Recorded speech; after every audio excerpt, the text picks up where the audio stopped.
being out for 2 weeks has been a little different, you know, but I'm getting there, getting there. So thank you for asking.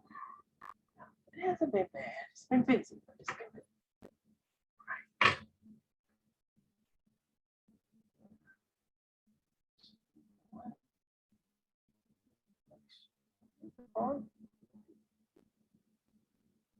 Yep, I am recording. All right.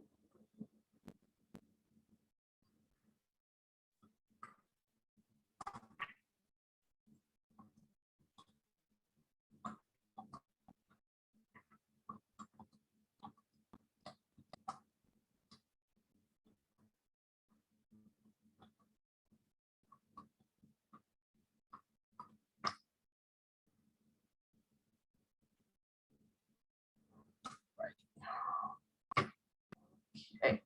Happy Tuesday. Happy Tuesday. All right. Well, we got a lot on our agenda today. Well, not a lot. It's a simple agenda, but we're going to go ahead and get started. Just a reminder of our special populations mission statement and our goal statement. We are here to equip school systems to increase awareness, promote equitable access, and improve outcomes for all special populations. Specifically, we're looking at our GT students and helping them out and making sure that our services are there. Make sure that you are on mute, catching as we go. So as we go in today, we're going to just kind of do a little general info, but really we're going to talk about family and community meetings, because I know a lot of you probably have had some or preparing to have some. And from the parent conversations I'm getting right now, is really kind of trying to stay apropos with that. Our next one will probably be on the budget and going in and talking about your budgeting, your finances, and all of the reports should be out by that point. So November, we'll look into that. So wellness check, everyone. How's everyone doing? Everyone's well? Everybody's back in school. Everybody's enjoying this up and down weather. 70 degrees. It's not bad out there. 48 in the morning, nice and cool. So hopefully everyone is. Captioning not showing. Might be with my service issues. Okay, it says I have a service issue, but my captioning should be running. But we will. Let's see. Check that on the side here right quick.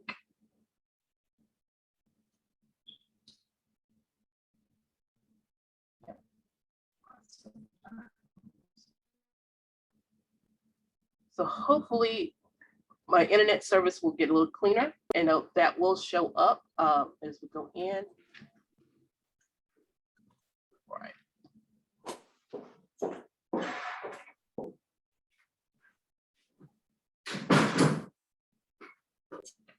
There we go. All right. So looks like everyone is having it. All right. And, oh, fall break. I forgot that some of you do have fall breaks. So, okay. So just kind of a reminder of our state definition. And as we go in and as we look at our students, remember, we're looking at those students who perform at or shows the potential for performing at a remarkably high level of achievement when compared to others of the same age, experience, or environment. So that's really looking at your local area, your local.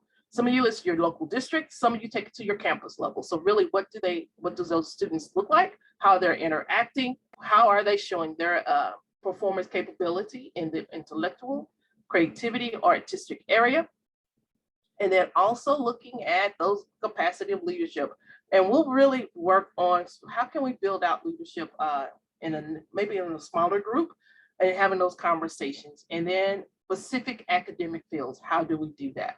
And how do we pull those out? And then that is reflected in our state goal. So can't hear me. Can anyone not hear me? Can y'all hear me?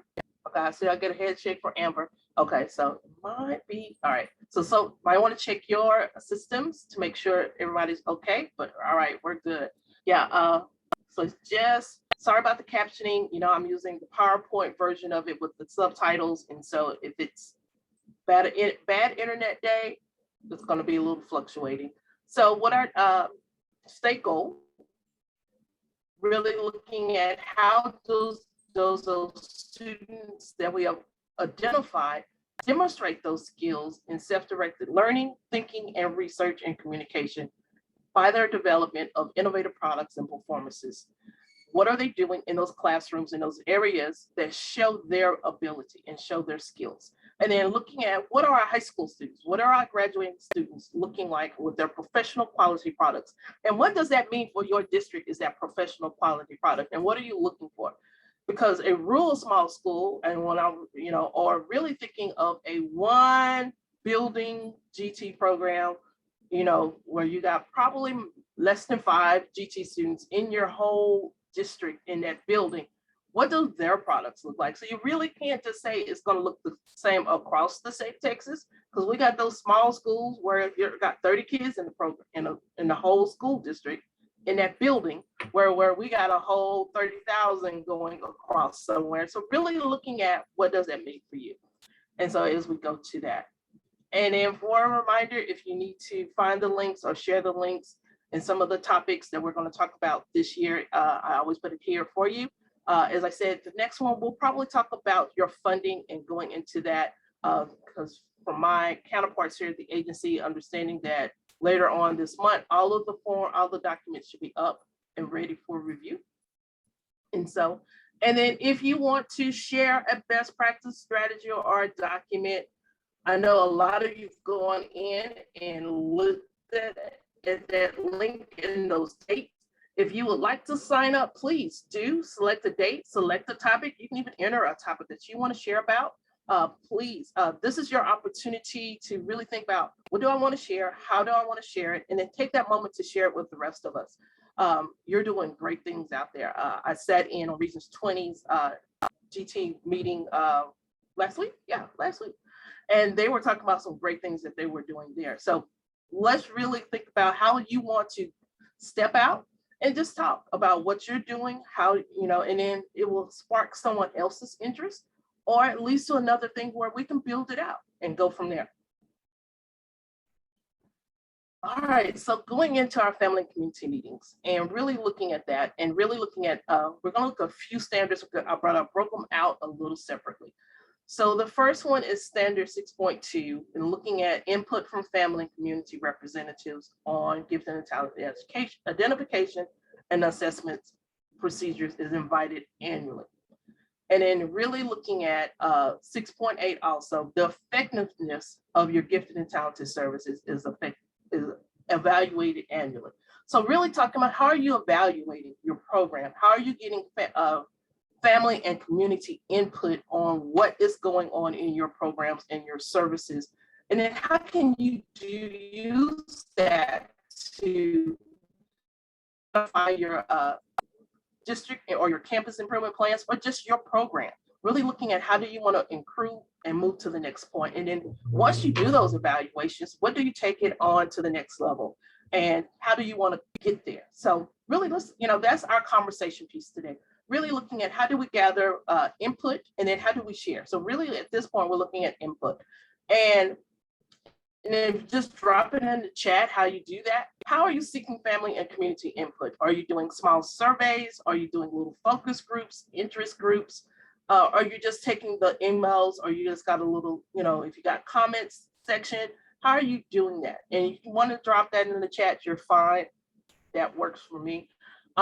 And then how often? We do say annually, but some of you may want to do it more often, or you might do it at least a little bit differently, how you're doing that. And what are you doing with that input?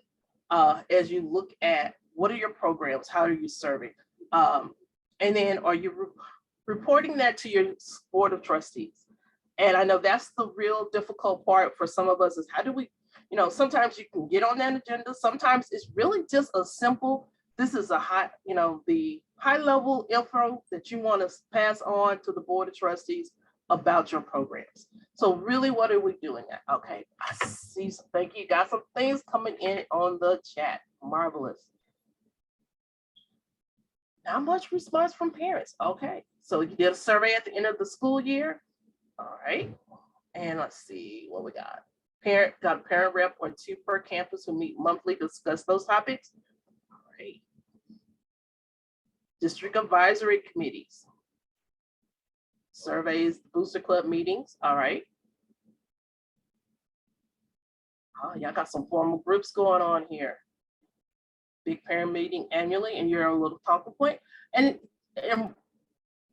I know when a lot of this kind of expanded out in the new revised state plan, something like, this is a lot, this is going on. But, you know, really it's just like, it might be just a question box on your website that says, if you got questions, you want to put input, that's how you're getting it. It does not have to be a major rollout of major rollout of activities, but it could be a simple refined tool that you do. So really thinking about how you're doing that.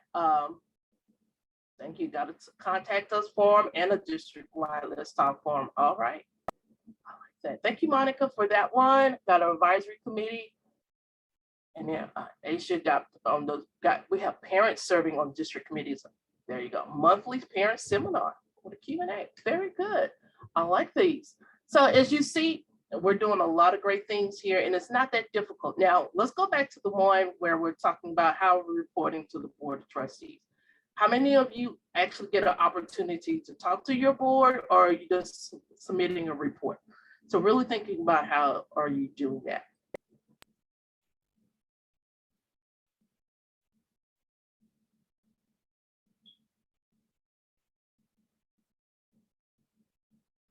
So Seth has a question in the chat. Anyone willing to share how you solicit vetted parents for committees? How are you looking for your parent involvement? While someone's putting that on the hardly ever good spot. All right, I got you. That conversation there on parent involvement, I will just kind of highlight how we do our Commissioners Advisory Council at the state level. You basically do have to put in, you know, this may be an all call, but we look at those who have an interest in gifted and talented education. Either you have a child, you work there, or you're an advocate for gifted and talented education. And so that is how we look at it. So it really goes into how are you looking for your parents? And so that's a good question, Seth. Thank you. And thank you for those who are putting some more info into the chat. And so it might be looking at talking to your teachers, your counselors on your campuses to see who's one of those involved parents, or who's one of those parents who, you know, is observant, but not quite out there. So you really want some, you know, a variety, and you might have to start really being focused on some groups. Because I've had, I think 2 Zoom sessions with a real parent, with a parent who's really interested in what's going on in his district, and he wasn't too happy with the responses, but it started the conversation of this is how you can work in and get yourself into it. So really thinking about those parents, and you know, sometimes it works to have those that you need to direct into your pathway of what you want them to do as a viable advocate for your program. And so really thinking of them as advocates and how you're working and serving. Right. And then that goes to our last question. How are families involved? So really looking at, you know, a lot of you doing surveys, going also into those parent meetings, and they're part of those advisory groups. So you're doing a great job out there, everyone. So thank you. And then, you know, it does say family input. So sometimes you got to think, are you listening to your students? Are you really taking a moment to pull in student input? You know, they're the ones who are sitting in those classrooms, and they'll give you a good earful, I know for sure. And then my next one is on family and community involvement sharing.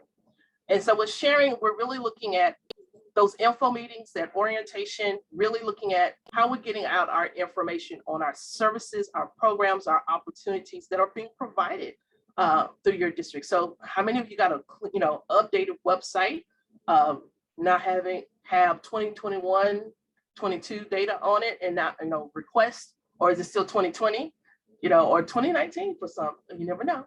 Or is it just really general, or is it hard to find? So what are you sharing with the family and community? Actually got that question a little bit earlier on with those orientation meetings. in my inbox. So it's like, this is timely. Really thinking about what are you sharing? I know when I did my parent meetings and that open house, that first night, that first PTA meeting, really just kind of highlighting what is my program? What am I doing in that middle school program? And then also looking at what was some of my goals for the year, but then also looking at how can they identify, and it's kind of hard with middle school, especially, and then your secondary, how do you identify students at this level if they want to still recommend their kids? Because, in middle school where I was, there was kids who were coming out of private school, coming into public school, and they wanted their kids identified. So really looking at that as they go into it. So really looking at, and then when we first wrote this out, we also were mentioning, some of you don't have time to go to all these meetings, or you really wanted to keep it very general to your district, orientation, video, a little 5-minute clip, little advertisement that kind of highlights the material that's going on in your program up on your website or on your parent portal so that they can get it and they know what's going on and going into that information. And so thinking about what are you sharing with your community, I'm gonna ask for one, that you put something on your transfer policy, because that is the hotbed question at the beginning of the year is transfer policy. And then also, how do kids move from one program to another? What are your highlights, and then how often are you sharing? Oh, Monica put her, so this is your parent link. Thank you, Monica Simon. She always got some great stuff put out there. So she got her parent link out there for you to look at, to, take time to share. So really think about how are you putting out there. I think Michelle Swain talked about a couple of weeks ago, where they were doing their parent meeting with the different college fairs. So what are you putting out there, having your parents, your students find? So, and then how do you determine impact? Okay. And then as you go into, how do you make sure this is making that impact, or do you need to revamp, restyle? It used to be we put that little piece of paper in the backpacks to go home. But we're in this technology world. What are we doing? Does that still work for our announcements that gets lost at the bottom, and you got that parent calling like, I missed the, or they call the state because they can't figure out the other people to call. It's like, I missed the deadline. What do I do? It's like, you got to reach out to your local district. That's my response, because I have no control over that. That is yours. I send them right back to you. So reach out to your local district. So really make sure that those kind of things are out there for them as we go into what are you sharing, why are you sharing it, and then how you're looking at it. And then, did it make the impact that you want? Did you get the people that you needed into this as you walk in and walk through? So any other questions or let's see any questions? I see a lot of input. Y'all are putting great info out there. Okay. All right. So my next one is family community promoting. How are you promoting your program? Tammy, this is why we're here. I see Tammy's question on, she feels lost as a G. Everyone has been at that point where we're new to this job and it's like, we don't know. There's so much out there and there's so much to do, but this is why we're here. We're here to help you and support you, and you don't have to do everything. Even those who are starting over or starting into this, you don't have to do everything, but you just really need to really think, what is my first step? How do we get into it? And then really just, this is where, and one of the reasons why I do this is feel that you got resources, you got friends out there who will support you in any program and whatever program you have. So really think about the different options. So back to promoting. What is your array of learning opportunities that's provided? What are you doing? How are you sharing your products and achievements? I know a lot of you do have your TPSP fairs at the end of the year, but what are you doing throughout the school year to promote your program? And how are you promoting it? How are you selling it to your family and communities? And so really thinking about, because those are your people who are out there supporting you when you're getting that pushback at your level. Those are the people that are also going to be doing that pushback also. So really thinking about how often are you promoting your programs? What are your parents feeling when they go and visit their student in class to see, or sitting there watching what's going on the computer nowadays of those services? How are they feeling about your programs and what's going on? Any ideas on how you promote your program?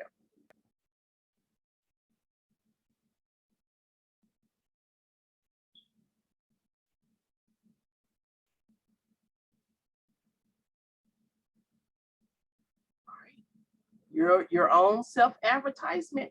I know a lot of you got to sell it. You really don't promote it because it's a service that will qualify for it. All right. Do more to promote.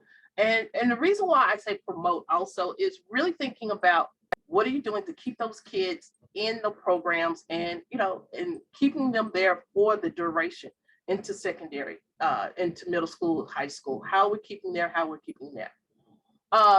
So I got a question. Will you get a copy of this PowerPoint? Actually, I've done, someone asked, am I doing good today? I'm doing great. Actually, the PowerPoint is on the website. The PowerPoint and the last 2 sessions are live on the website on Gifted Ed Resources. And I know my friend Amber is going to put that link out there for you. So thank you, Amber. So the PowerPoint is there for today. The webinars from the last 2, and the Zoom chats and the presentations are all up for you. So really looking at that. So thank you, Amber. So any shout outs, happenings, anyone want to come off mute just to talk about your program, to talk about how either, something that you're doing on promoting, getting input, sharing info that you think this might help someone else. So anyone want to step out? Now let's give you opportunities to share. I wouldn't mind to share. Hello, Ms. Monica. I hear you, Monica. I just wanted to share something that worked for us last year. Okay, wait a minute, Monica. Sure. What district, Monica? I'm coming from Laredo ISD. Okay, thank you. And so we do the Texas Performance Standards Project. But what we started doing was, because we're, as we become experts in this virtual world and Google platforms, what we held was a district-wide Google Meet where we met with, it served 2 purposes. One, we gave a oral language presentation, how to effectively provide oral presentations training to our students in elementary. And we broke it down, of course, by 1st and 2nd grade, and then 3rd, 4th, and 5th. And we talked about, eye contact and the use of hands and giving credit where credit is due. So we went over all of that. And then we also provided an opportunity for students who shared similar topics across grade levels to go into breakout rooms and meet with each other from different campuses and network and share ideas. And it was a very successful last year. And we're looking forward to doing it again this year. All right, great. Sounds marvelous. Anyone else?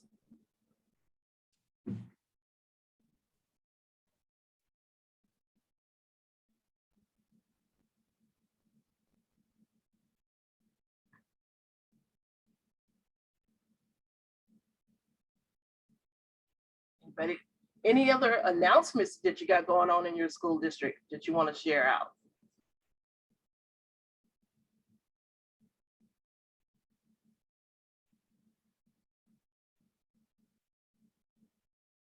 All right, we'll come back. And so next, my friend is Paulina Van Eaton Hill with Texas Association for the Gifted and Talented. And Paulina, do you have a share today, or you want to share your screen? I can stop sharing. I won't share a screen, but thank you for always giving TAGT a spot on the agenda. If I don't know you, I am Paulina Van Eden Hill, the Executive Director of the Texas Association for the Gifted and Talented, your professional membership association. I recognize a lot of your names, but if you're new, I'd love to grab your email from the chat if you want to private message me or just stick it in the chat. We're really excited.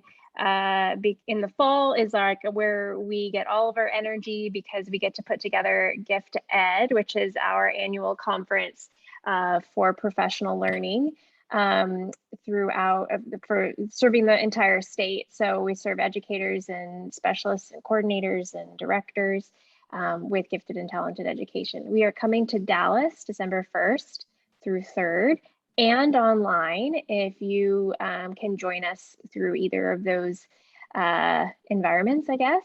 And we have a really incredible program put together for you. So we have 5 or 6 mastermind sessions, which are our keynotes, which we're really excited about. We're releasing a couple additional featured sessions. If you've heard me talk already about some of the great ones we have. Oh my gosh, look at all these new people. This is so great. Thank you so much for sharing your information. I'll grab them from the chat. But we've got breakouts and anything you've ever wanted. We have a coordinator chat coffee that happens, I think, on Thursday morning, but don't hold me to that. If you're going to be in Dallas, so that you can meet each other if you haven't met each other in person. Can't even tell you how many hours of education there is, but starting on November 8th, you'll have access. Anybody who's registered for either online or in person will have access to about 20 hours of learning to kind of get you started before December. And then we are live streaming about 3 sessions an hour at the conference that you will have access to if you're an online attendee, or you'll have access to it after the conference if you're in-person attendee, if you weren't there live through the end of January. So we're really excited about that. We did release some new safety guidelines based on Governor Abbott's announcement or executive order last week. So we are requiring that you either be vaccinated or show up with a negative test or load a negative test result. So there's more information about that on our website, but I'll put it in the chat as well, how you can get there. If you have any questions, please PM me and we'll get them answered. But I really just wanted to make sure you all are aware of and are hopefully planning on joining us. It's going to be really, really awesome to see your faces again in person in 3D. I was lucky enough to be able to join Amber at the Region 13 meeting last week, and I realized it was the first time I'd seen any of you in real life since 2019. So we are ready and so excited to host you. And if there's, like I said, if there's any questions or any concerns you have, please let us know so we can make sure that you feel safe and supported in kind of re-energizing yourself in December. Oh, Valerie, 30 team members. That's fantastic. It's amazing. I'm going to go through the chat if there are any questions and grab your email and information, but feel free to unmute if you have thoughts or questions about Gift Ed, but otherwise, hopefully I'll see all of you there.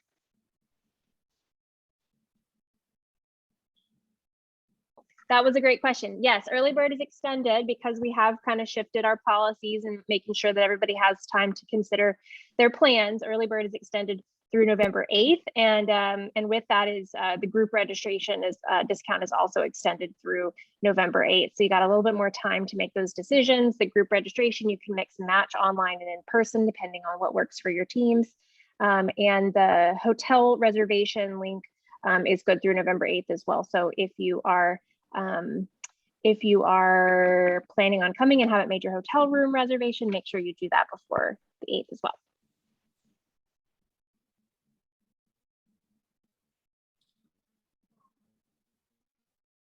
All right, thank you, Paulina. I will be there. So another opportunity. And so there will be, that week we will not have GT Tuesday because I knew it's like, we're all traveling.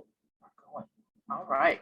So the next one, I got Eric Huff reached out to me with AQ Academic. And so he's here to share about his competition and his opportunity for some of your students. And so Eric, welcome on. Thank you very much. I'm going to share my screen if that's okay.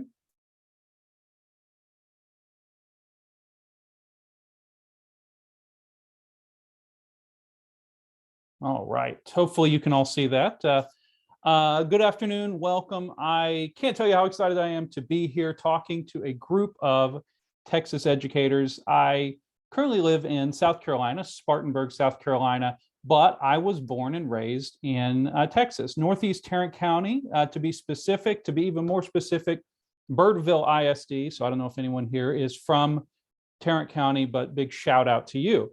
And I'm here to talk about my experience actually in middle school in Birdville ISD. And for me, my experience with my gifted language arts social studies teacher, Mrs. Sally Feldman, put my career on the trajectory that it is right now. Without her at Northridge Middle School, AQ would not exist. I would not become a teacher.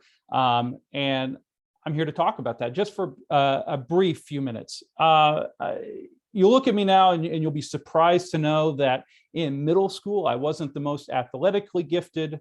I was a little bit on the socially awkward side. I had dreams of becoming Tony Dorsett. That did not work out. I was probably more likely to be found with my head in a book than talking with girls or really anyone. But Mrs. Feldman saw something in me and she encouraged me, and she specifically encouraged me to participate in the National Geography Bee. And the National Geography Bee was an academic competition, it still exists today. And she said, you know what, Eric, I think you'd be really good at that. And I didn't really think too much about it. I said, okay, well, if Miss Feldman thinks I'd be good at this, I'm going to do it. And I entered the Geography Bee. And sure enough, I won the class championship and I made it all the way to the district championship, which was a big deal. The district championship was in the cafetorium at Northridge Middle School. And it was a really big deal. It was in the evening. My parents came, and in my mind, it was, the cafetorium was full of hundreds and hundreds of onlookers. Probably not actually the case, but definitely to to a 12-year-old, it was a big deal. And it was a great experience. I ended up winning the Geography Bee. And the thing I remember most about that is whenever I answered that last question, my parents got up and cheered in a way that honestly I hadn't really seen before. And to the day that he died, my father still would tell anyone who would listen how I answered Madagascar to win the Geography Bee when I was in 7th grade. He was so proud of me.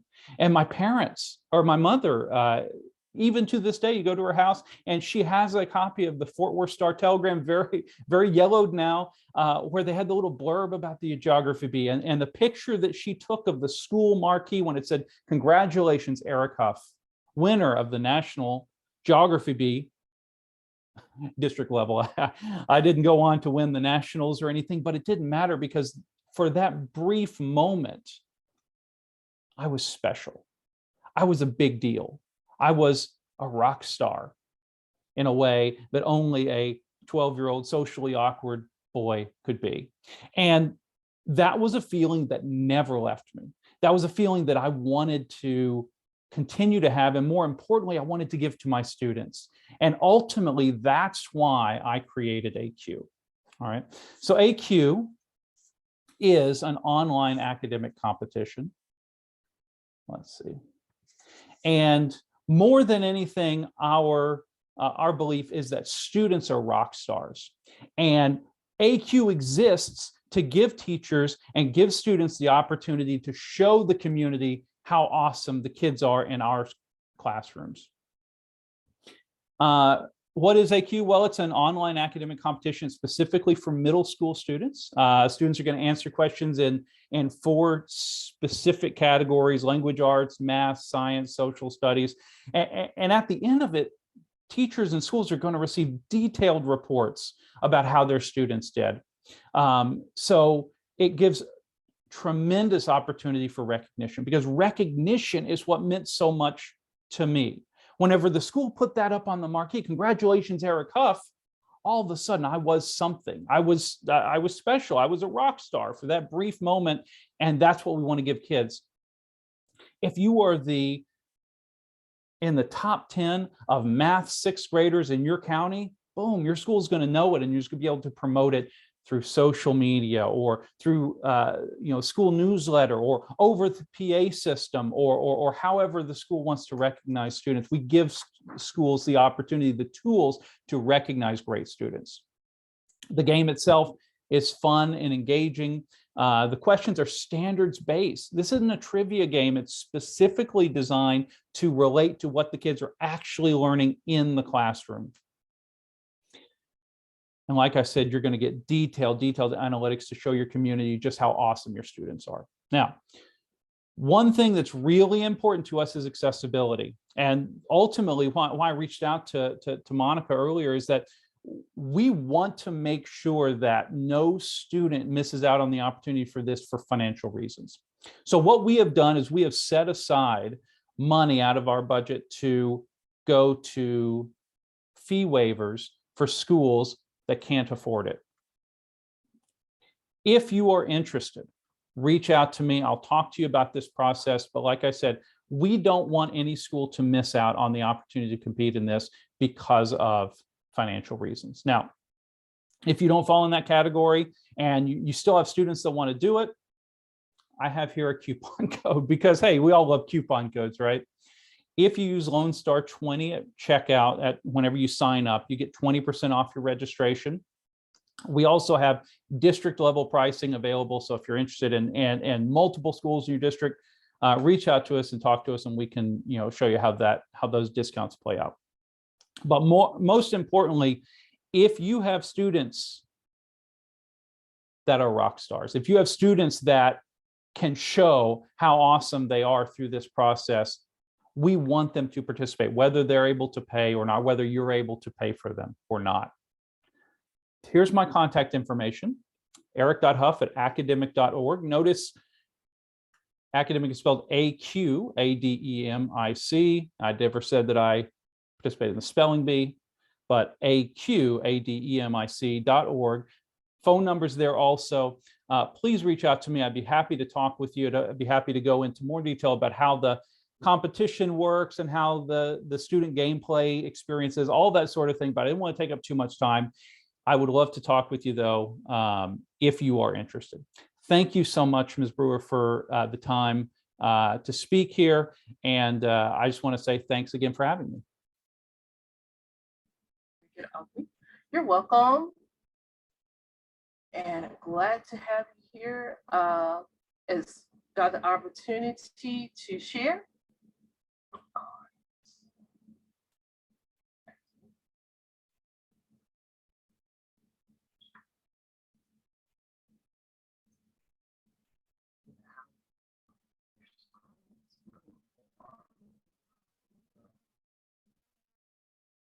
All right.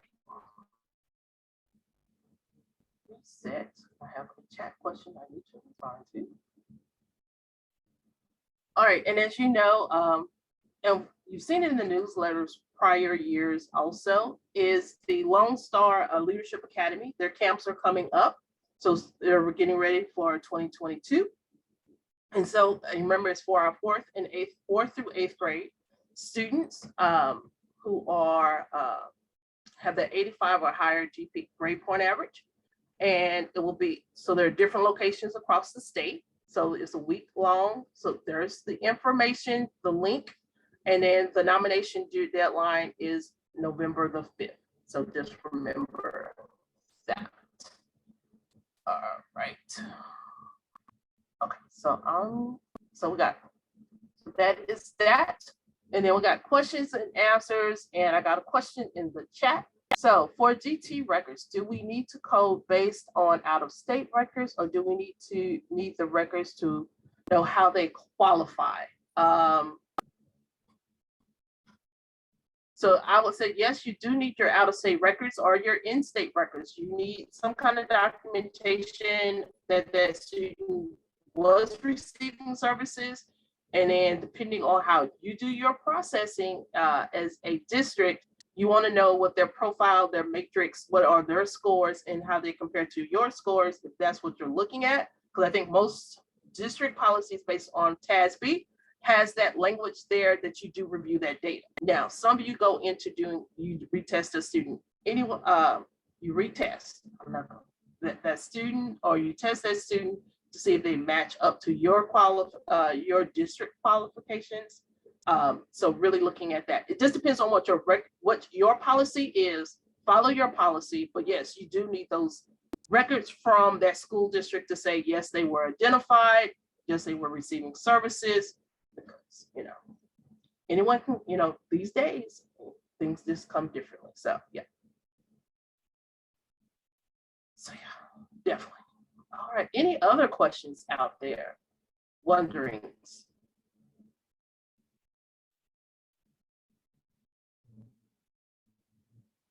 So we need to receive them, or do we need to keep them long term? So I'm gonna put it this way. So if you are, yes, you do need to receive them. Now it depends on your district policy, what's in your processing. If you just accept that and you carry on, or if you do new paperwork. I'm not the keeper of the gate of that. That's the local district decision. Whatever your determination for placement, and I'm saying as for placement, you need to keep that on file at least 5 years after the cessation of services. So per record retention, any documents with part of identification is 5 years after cessation of services. So that is part of that process. And so that 5 years, even if they are denied 5 years, then destroy as you go into it. So because there are no services after you test. So that's it. All right, got that one. All right, I don't see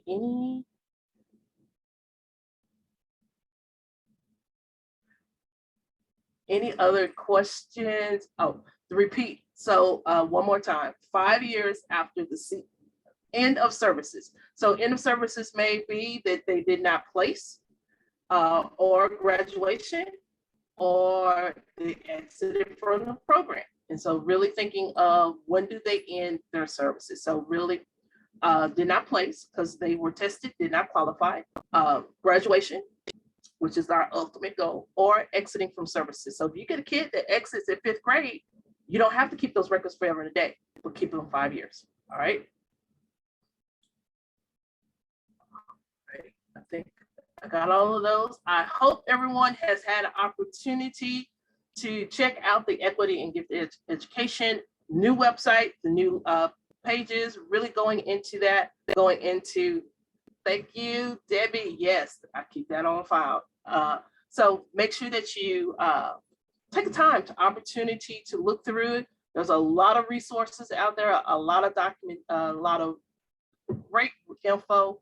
And just kind of reframed and refreshed and provided some new updated information also.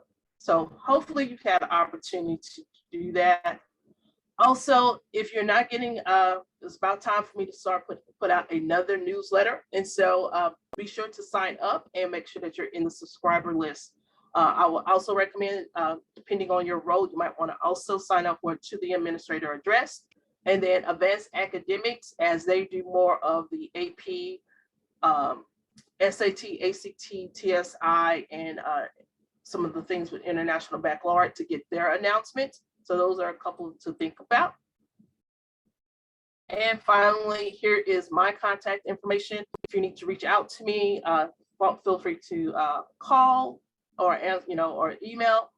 I typically try to keep my email clean and clear out. And if I don't get back to you in a timely manner, please reshoot me an email and we're good to go. Are there any other questions? If not, I want to say thank you for joining me this afternoon. Hopefully that you're enjoying this time, and then we'll see each other at I want to say in February. Can't remember. I have to look at my list. But yes,